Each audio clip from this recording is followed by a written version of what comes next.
오늘 두아디라 교회에 대해서 살펴보겠습니다. 요한계시록 1장에서 3장까지는 7교회에 대한 이야기가 나옵니다. 계시록 서론에서 7교회 이야기를 다루는 것은 이 7교회가 앞으로의 7년 대환란에서 사람들에게 복음을 전하고 영혼을 구원하는 사명을 맡았기 때문입니다.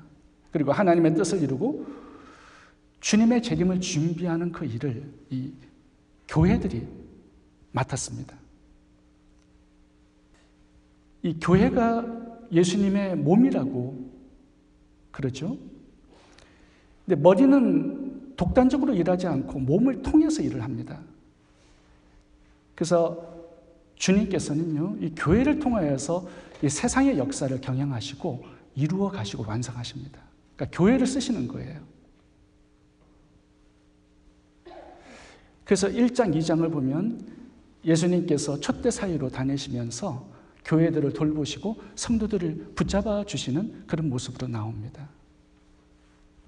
우리가 예수 그리스도의 몸이지만 예수님께서는 모든 교회를 다 쓰시는 것은 아닙니다. 근데 그게 7교회를 통해서 주시고자 하는 메시지예요.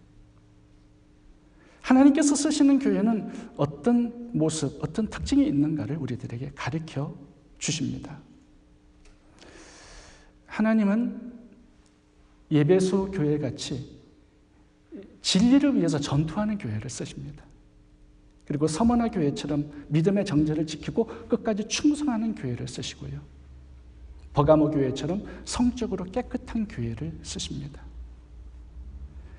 그리고 빌라델비아 교회처럼 선교의 명령에 헌신하고 충성하는 그런 교회를 쓰신다는 거죠. 오늘 두아디라 교회를 통해서도 우리에게 어떤 교회를 쓰시는지 알려주시는데 하나님은 성장하는 교회를 쓰신다고 말씀합니다. 이 두아디라 교회의 특징은요, 성장하는 교회였습니다. 점점 좋아지는 교회였습니다. 18절부터 읽어보겠습니다. 두아디라 교회의 사자에게 편지하라. 그 눈이 불꽃 같고 그 발이 빛난 주석과 같은 하나님의 아들이 이르시되 내가 내 사업과 사랑과 믿음과 섬김과 인내를 아노니 내 나중 행위가 처음 것보다 많도다. 여기 보시면 처음보다 나중이 더 풍성하고 많다라는 말씀을 하고 있습니다. 이게 칭찬의 요소예요. 너의 신앙이 퇴보되지 않았다. 날이 갈수록 발전하고 있구나. 불꽃 같은 눈동자로 두아디라 교회를 보시면서 이 부분을 칭찬하고 있습니다. 주님께서 칭찬하는 신앙의 요소가 5가지인데요. 사역, 사랑, 믿음, 섬김, 인내입니다. 이 5가지가 풍성하고 점점 좋아지고 성장했다라는 거 칭찬하고 있어요. 근데 이 성장이 쉬운 게 아닙니다. 7교회를 봐보세요.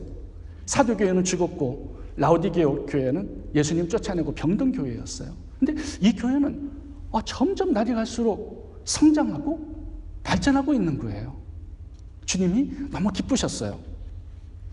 그럼 우리가 한때 잘할 수 있죠. 한때 뜨거울 수 있어요. 한때 열심 내고 사역 감당할 수 있는데 지속적으로 날이 갈수록 점점 믿음과 사랑과 인내, 사역이 풍성해지고 발전하는 그런 교회, 그런 성도는 많지 않습니다. 그러니까 이런 교회를 주님이 발견하시고 너무 기뻐하신 거예요. 그렇다면 두아디라 교회는 어떻게 이렇게 성장을 하게 된 걸까요? 어떻게 이렇게 날이 갈수록 발전하게 된 것일까요? 두아디라 교회를 통해서 성장의 비결을 몇 가지 살펴보도록 하겠습니다. 첫 번째는 말씀의 기초가 튼튼해야 돼요. 이게 성장의 비결입니다. 여러분 그렇잖아요. 건물도 기초가 튼튼해야 그 하중을 견딜 만큼 쌓아 올리는 거거든요. 모든 성장에는요, 기초가 튼튼해야 합니다. 오늘 주님께서 칭찬하신 이 5가지 신앙의 요소를 살펴보세요. 이게 신앙의 열매라고 말할 수 있는데요. 2단계로 나누어져 있습니다. 내면적인 것과 행위적인 거예요. 내면적인 것은 믿음과 인내. 이거는 내면적인 거죠. 근데 사랑과 섬김, 사역은 행위적이고 외부적인 것입니다. 근데 봐보세요. 이 행위적인 것, 사랑과 섬김 이 사역은요, 내면적인 두 가지에 기초합니다. 믿음과 인내예요. 근데 믿음과 인내는 어떤 것에 기초를 하나 하면 말씀이에요. 믿음은 들음에서 나거든요. 말씀을 들음으로 믿음이 생기고 유지되고 성장하고 열매를 맺는 거예요. 그러니까 이 다섯 가지 전체가 무엇을 기초로 하냐 하면 하나님의 말씀을 기초로 해서 성장하고 열매를 맺은 것입니다. 여러분, 여기에 인내도 말씀을 붙들어야 인내할 수 있는 거예요. 사랑도 하나님을 말씀을 통해서 알아야 하나님을 사랑할 수 있죠. 모르는 사람 사랑할 수 있어요? 하나님을 사랑해야 사람을 사랑할 수 있는 사랑도 생기는 거거든요. 이 섬김과 사역의 기초도 하나님의 말씀입니다. 마태복음 28장을 봐보시면 내가 분부한 모든 말씀을 가르쳐 지키게 하고 제자를 삼으라는 거예요. 사역도 말씀이 없으면 할 수 없습니다. 그러니까 이 다섯 가지의 모든 열매들이 말씀을 기초로 하고 있는 거예요. 성경을 보시면 성장에 항상 따라 나오는 단어가 뭐냐 하면 말씀입니다. 제가 읽어보겠습니다. 베드로전서 2장 2절을 봐보세요. 순전하고 신령한 젖을 사모하라. 이게 뭐예요? 말씀이죠. 신령한 젖은. 이는 이로 말미암아 너희로 구원에 이르도록 자라게 하려 함이라. 구원받은 다음에 우리의 믿음이 성장해야 되는데 어떻게 그게 이루어져요? 하나님의 말씀을 사모하고 먹어야 된다라는 거예요. 베드로서 3장 18절. 그리스도의 은혜와 저를 아는 지식에서 자라가라. 지식으로 자라가는 거예요. 성장하고. 골로새 1장 10절. 하나님을 아는 것에 자라게 하시고, 하나님을 아는 말씀을 통해서 성장한다는 거죠. 디모데전서 3장 15절을 봐보세요. 이 집은 살아계신 하나님의 교회예요. 진리의 기둥과 터니라. 하나님의 교회가 어떻게 성장하느냐? 진리를 터로 해서, 진리를 기둥으로 해서 세워진다는 거예요. 성도님들의 신앙도 마찬가지입니다. 말씀의 기초가 없으면 신앙이 성장하지 않아요. 제가 성도님들 종종 20년, 30년씩 오랫동안 신앙생활 하신 분들을 봅니다. 근데 신앙이 성장하지 않는 분들이 많아요. 왜 그렇죠? 신비적인 것을 되게 좋아하는데 관심을 가지고 있는데 말씀에는 관심을 안 가져요. 그러니까 말씀의 기초가 없으니까 신앙이 성장이 안 되는 거예요. 공부하는 걸 너무 싫어해. 그러다 보니까 말씀을 아는 지식이 없으니까 하나님을 아는 것에서도 자라갈 수 없고 하나님을 사랑할 수 있는 사랑과 믿음도 생기지 않는 거죠. 두 번째, 성장하려면 말씀에 오래 거해야 합니다. 이게 성장의 비결이에요. 여러분, 우리가 한두 번 말씀 묵상할 수 있어요. 과거에 10년 큐티할 수 있어요. 근데 오늘은 안 해. 그러면 기초가 무너지는 거예요. 기초가 약해지는 거예요. 이 믿음은 항상 성경에서 현재 진행형으로 나옵니다. 우리가 말씀을 한두 번 공부하고 열심을 낼 수 있지만 지속적으로 하는 게 되게 중요해요. 두아디라 교회의 이 성장과 열매는요, 저절로 주어진 게 아니에요.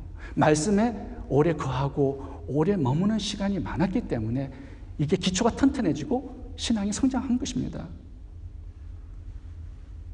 성장은 하루아침에 일어나지 않습니다. 뚝딱하고 하루아침에 만들어지는 게 아니에요. 이 성장이라는 단어는 오랜 시간이 걸리는 과정이 있다는 겁니다. 열매도 그렇잖아요. 열매가 씨를 심어가지고 다음날 거두는 거 봤습니까? 오랜 시간 땅속에 거하는 그런 시간들이 과정을 거쳐서 성장하고 열매를 맺게 되는 거죠. 중요한 것은 우리의 신앙은요, 매일 조금씩 자라는 겁니다. 조금씩 말씀을 매일마다 묵상하고 말씀 앞에 거하는 시간을 통해서 과정을 거쳐서 조금씩 자라는 거예요. 그게 이제 10년 모아지면 그만큼 성장하게 되는 거죠. 계시록 1장 3절을 보겠습니다. 이 예언의 말씀을 읽는 자와 듣는 자들과 그 가운데 기록한 것을 지키는 자들이 복이 있나니 때가 가까움이라. 여러분, 주님의 재림이 가까운 거 누구나 다 알아요. 근데 말씀에는 열심이 없어요. 어떻게 예수님의 재림을 준비할 수 있을까요? 말씀으로. 그러니까 읽어라, 들으라, 지키라, 묵상하라, 이 말씀 중심의 신앙이 되라는 거죠. 근데 여기에 중요한 게 뭐냐면 제가 이걸 헬라어 원어로 찾아봤는데요. 원어의 문법에서는 이게 다 현재 진행형으로 나옵니다. 들으라, 읽으라, 지키라, 이게 다 현재 진행형이에요. 그런 사람이 복이 있다라는 거예요. 왜? 기초가 튼튼하게 세워지고 믿음이 성장하고 열매를 맺기 때문에 복이 있는 거죠. 하나님이 쓰시는 교회가 되기 때문에 복이 있는 거죠. 시편 1편도 봐보세요. 이게 다 현재 진행형으로 나옵니다. 문법들이. 읽어보겠습니다. 복 있는 자는 주야로 말씀을 묵상하는 자도라. 이 묵상하는 자, 이게 현재 진행형이에요. 그리고 그 다음 구절에 뭐가 나오냐면 시절을 쫓아 열매를 맺는다. 이것도 현재 진행형으로 나옵니다. 다시 말하면 말씀을 묵상하는 진행의 과정이 있을 때 시절을 쫓아서 과일을 맺는 그 과정도 진행되는 거고 형통한 삶을 얻게 되는 이 과정도 진행이 되는 거예요. 그런데 말씀이 딱 끝나. 그러면 못 늦게 다 끝나는 거예요. 왜냐하면 이게 현재 진행형이기 때문에 그렇습니다. 말씀을 듣고 읽고 지키지 않아 그러면 복도 끝나는 거예요. 계시록 1장 3절이 그 얘기하는 거죠. 제가 종종 이디오피아 내시 이야기를 하잖아요. 여러분들이 좀 도전을 받았으면 좋겠어요. 이디오피아 내시에게. 저는 사도행전 8장을 읽으면서 굉장히 많은 도전을 받았거든요. 이디오피아 내시가 상당히 먼 거리죠. 이디오피아에서 마차 타고 예루살렘으로 가려면. 근데 6월절 절기를 지키러 간 거예요. 근데 오고 가면서 이사야서를 읽어요. 근데 그 당시에는 이 두루마리 이사야서 한 권을 가지려면 돈이 무척 많이 들었습니다. 이거 한 권 기록하려면요, 어마무시한 분량이에요. 손으로 직접 썼기 때문에. 그래서 한 권을 산다. 이거는 막 수천만 원 드는 굉장히 비싼 두루마리 성경이었습니다. 근데 그 돈을 투자한 거예요. 오고 가면서 이사야서를 읽어요. 근데 하나님이 온 우주를 움직이면서 너무 바쁘신 분이 거기에 관심을 가지세요. 이디오피아 내시가 읽고 있는 이사야 53장 말씀. 물론 이디오피아 내시가 이걸 읽으면서 이해가 되지 않으니까 하나님께 기도했겠죠. 하나님 이게 무슨 뜻입니까? 좀 가르쳐 주세요. 하나님께서 보고 있다가 야, 대단한 이디오피아 내시다. 이런 사람 못 봤다. 빌리바, 너 빨리 광야로 가서 이디오피아 내시가 읽고 있는 이사야 53장 예수 그리스도의 죽음 이거 빨리 가르쳐줘라. 우리가 하나님의 말씀에 오래 머물다 보면 하나님도 우리의 삶에 시간에 오래 머무세요. 그래서 우리가 묵상하고 깨닫기 원하는 말씀들을 가르쳐 주시는 은혜를 주시는 것입니다. 근데 봐보세요. 이디오피아 내시가 이디오피아로 가서 뭐 합니까? 복음을 전해서 교회를 개척해요. 이디오피아 내에 수많은 예수를 믿는 사람들이 생겨나는 이 구원의 열매, 어디서 출발한 거예요? 하나님의 말씀을 사랑하고 읽고 듣고 묵상하고 사모하는 이 기초적인 마음에서부터 출발한 것이거든요. 그래서 복 있는 자라고 말씀하는 거죠. 말씀의 기초가 튼튼해야 되고요. 또 말씀에 머무는 시간이 오래 지속이 돼야 돼요. 근데 중요한 것은요, 말씀 앞에 오래 머물러도 말씀을 충분히 먹지 않는 사람이 있어요. 그렇잖아요. 말씀 앞에 오래 있는데 졸리고 잠자. 이것도 말씀 앞에 있는 거예요. 졸면서 있는 거야. 말씀은 앞에 있어. 성경은 펼치고 큐티 생명을 삼아 펼치는데 무슨 얘기인지를 알지 못하고 그냥 거기서 졸고 있어요. 이거 말씀 앞에 오래 거하는 거 아닙니다. 무슨 말씀인지도 모르고 그냥 읽어요. 충분히 먹지를 못하면 신앙이 성장되지 않습니다. 그래서 말씀 앞에 오래 머물러야 되고 또 충분히 말씀을 섭취해야 돼요. 제가 시편 1편에서 종종 말씀드리죠. 물가에 심기고 있어요. 오래 머무는 거예요. 그런데 말씀을 시냇가에 흐르는 물을 빨아먹어야 되잖아요. 이게 충분히 빨아먹지 않으면 말씀에 게을르면 어떤 현상이 생기죠? 생명만 딸랑딸랑 유지하고 있는 거예요. 이 성장과 열매는요, 양분을 생명을 유지할 만큼만 먹어서는 안 되고요. 그것보다 좀 더 많은 양분을 섭취해서 그 잉여분이 이제 성장과 열매로 가는 거예요. 그러니까 생명을 유지할 만큼 그 더 이상의 말씀을 섭취해야 성장과 열매를 맺는 신앙생활이 될 수 있는 것입니다. 그러니까 말씀을 좀 더 부지런하게 먹어야 되는 게 성도들의 책임이에요. 예수님은 양으로 생명을 얻게 하고 또 풍성히 얻게 하려고 오신 분이에요. 초장으로 끌고 가는데 초장에 오래 머물기는 해. 말씀 앞에, 예수님 앞에는 머무는데 뜯어먹지를 않아. 이것이 병약한 교회, 4대 라오디게아 교회처럼 병들어 죽는 이런 교회의 특징입니다. 말씀에 관심이 없고 섭취해서 내 영양분을 샀는데 관심이 없어. 너무 게을러 말씀에. 그러면 기초가 무너지기 때문에 이 교회, 이런 성도들은요, 병약해지고 무너지고 죽음으로 나아갈 수밖에 없는 것입니다. 네 번째, 성장하려면 죄를 용납하지 말아야 된다라고 말씀하고 있습니다. 이제 이것이 오늘 라오디게아 교회에게 주시는 주님의 귀한 메시지입니다. 20절을 읽어보겠습니다. 그러나 내게 책망할 일이 있노라. 자칭 선지자 하는 여자 이세벨을 내가 용납함이니 그가 내 종들을 가르쳐 깨어 행음하게 하고 우상의 제물을 먹게 하도다. 이 두아디라 교회는요, 정말 잘 성장하고 발전하고 있는 교회였습니다. 근데 어느 날부터 말씀 묵상을 하지 않아요. 말씀에 게을러요. 이제 그러다 보니까 이제 점점 약해져 가요. 이제 그러다가 이세벨에게 걸렸어요. 이세벨을 용납했어요. 이것이 주님께서 책망하시는 부분이에요. 이 두아디라 교회가 성장이, 발전이 멈추어지고 다시 기초가 무너지고 이 교회가 죽어가는 그 비결이, 원인이 된 것이 바로 이세벨을 용납한 이 작은 죄 하나였다라는 것을 주님께서 말씀하고 있습니다.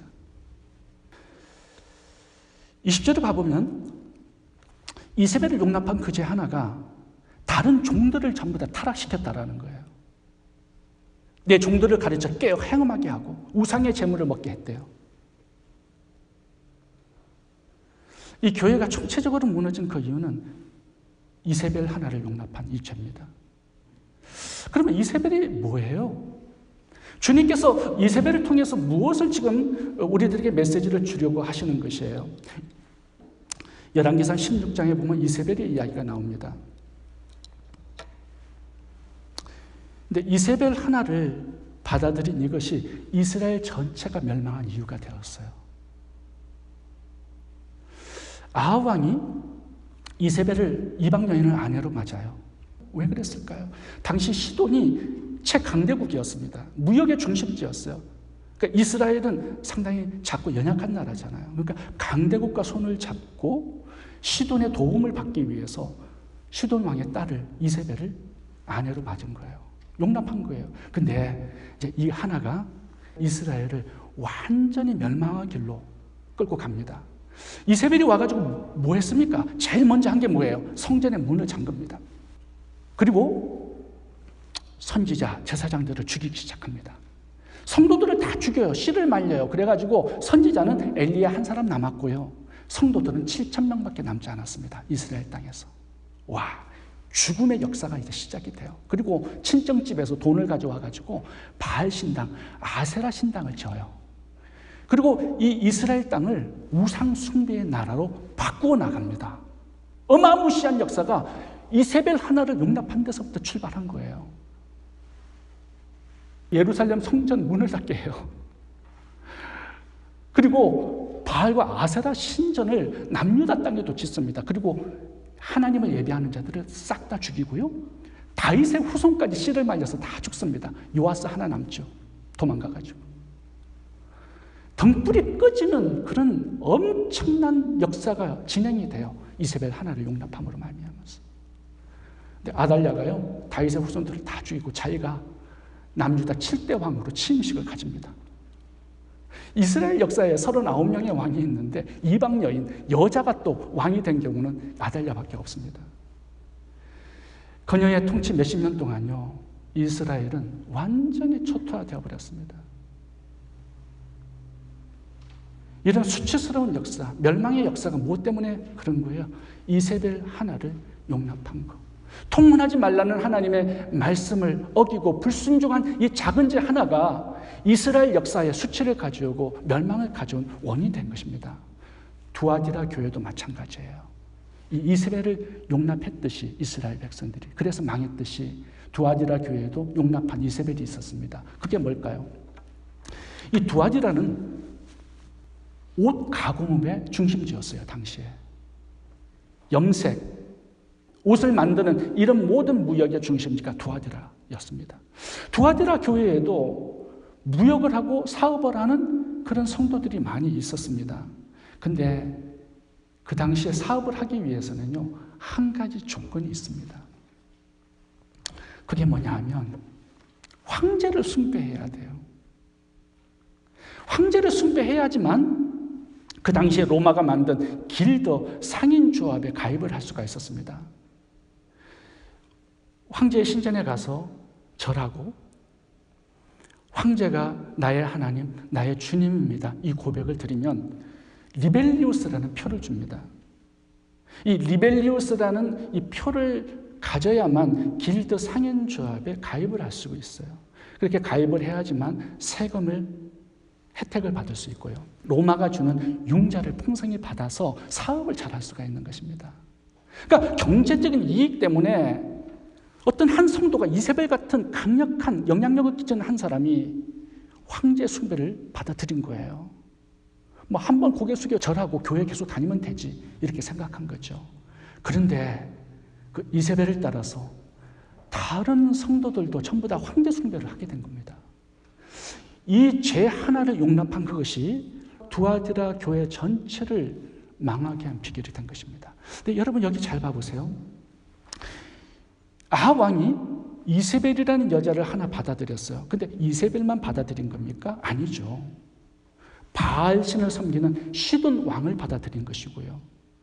그들의 우상을 받아들인 것이고 그들의 귀신까지 받아들이는 거예요. 마귀를 받아들이는 거예요. 이 문을 여는 거죠.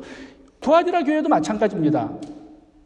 황제 숭배만 받아들이는 거 아니에요. 그 배후에 역사하는 마귀와 귀신들도 다 받아들여서 이 두아디라 교회 전체를 무너뜨리고 죽음으로 몰고 간 배경이 된 것입니다. 여러분, 우리가 죄를 하나 쉽게 그냥 받아들이는 이것이 죄만 받아들이는 게 아니다라는 거예요. 그 배후에 역사하는 귀신과 마귀를 다 받아들이게 되는 것입니다. 여러분, 솔로몬도 봐보세요. 한때는 너무 열정적이었어요. 하나님 너무 사랑했어요. 그런데 한때 잘했던 거 가지고 이게 지속되지 않지 않습니까? 말씀이 약화되니까 기초가 허물어지고 애굽의 바로 왕의 딸을 아내로 맞아들입니다. 이세벨을 받아들인 거죠.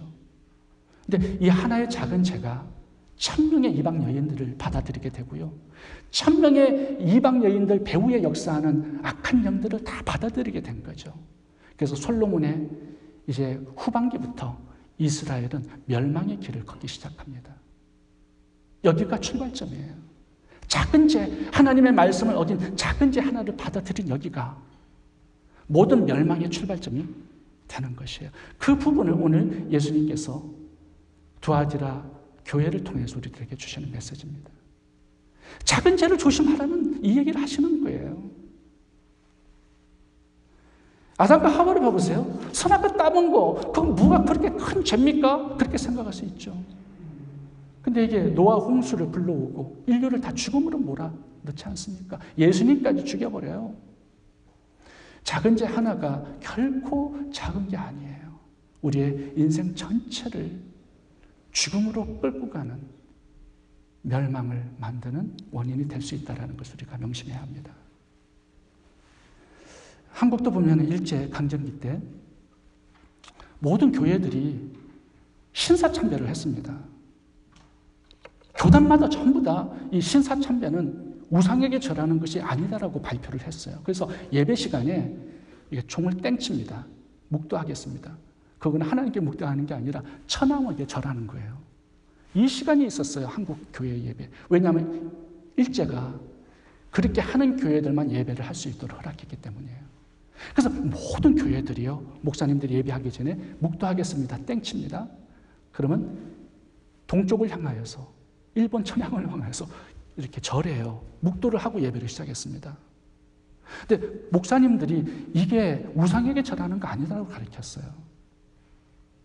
근데 그것이 작은 죄였지만 교회가 전체가 타락의 길로 걸어가고요. 6.25 전쟁이 터집니다. 이 우상 숭배의 죄 때문에 한국에 전쟁이 일어났어요. 수많은 사람들이 죽어요. 그러니까 교회가 작은 죄를 용납하는 이 하나가, 우리의 성도들이 작은 죄를 받아들이는 이 하나가 그거 하나로 끝나지 않습니다. 이게 꼬리를 물고 내 영혼, 내 가정, 내 자녀, 내 후손들까지 천대까지 복을 주시려는 하나님의 그 계획을 치수하게 만들고요. 죽음과 사명을 가져오게 된다는 거 우리가 명심해야 합니다. 마귀는요, 성도들과 절대로 전면전을 하지 않습니다. 후방에서 역사를 합니다. 여러분, 전쟁에서 가장 무서운 파괴력을 지닌 무기가 뭘까요? 탱크나 전투기가 아닙니다. 숨겨둔 지뢰예요. 여기에 다리 잘리고 다 죽는 것입니다. 그러니까 이 작은 지뢰 같은 죄악들을 조심해라는 것이죠. 사단의 공격 무기는 폭력이나 살인, 강간 이런 큰 죄가 아니에요. 우리가 대수롭게 여기지 않는 작은 죄, 사소하게 여기는 작은 죄입니다. 우리에게 사소하게 여기는 작은 죄의 습관들이 있어요. 누구나 다 그런 죄 짓고 살잖아. 뭐 내가 이거 하나 죄 짓는다고 뭐가 그게 대수롭고, 구원받으면 이게 영원 구원인데 뭐. 어떤 죄를 지어도 나 천국 가. 그렇게 생각하는 사람이 있어요. 뭐 이 작은 죄 타협 한번 한다고 뭐 큰일이 일어나겠어? 우리가 고백할 필요성도 느끼지 않을 만큼 사소한 시기와 질투, 사오명은 이것 때문에 망한 거거든요. 내게 잘못한 사람을 용서하지 않는 원한, 나의 작은 거짓말 하나, 유튜브에서 무심코 털어지는 19금 동영상, 이런 것에 대한 호기심도 문제가 되는 거죠. 원망, 불평, 정말 우리가 쉽게 받아들이는 이세벨과 같은 죄악입니다. 이스라엘 백성들이 멸망한 그 큰 죄가 아니에요. 원망, 불평의 죄 때문입니다. 여러분, 게으름은 어떻습니까? 우리 모두에게 정말 작게 여겨지는 사소한 죄인 것 같습니다. 오늘 너무 피곤하니까 하루 큐티 말씀 묵상 건너뛰지 뭐. 가정예배 건너뛰고 오늘 해야 될 기도 내일 하지 뭐. 이런 사소한 작은 죄의 습관들이 모여져서 사망의 길을 걷게 되는 거예요. 여러분, 하나님께 대한 섭섭한 마음도 그렇죠. 어떤 큰 문제가 터지면 하나님이 나를 사랑하지 않나 봐. 나를 버렸어. 그런 의심과 불신.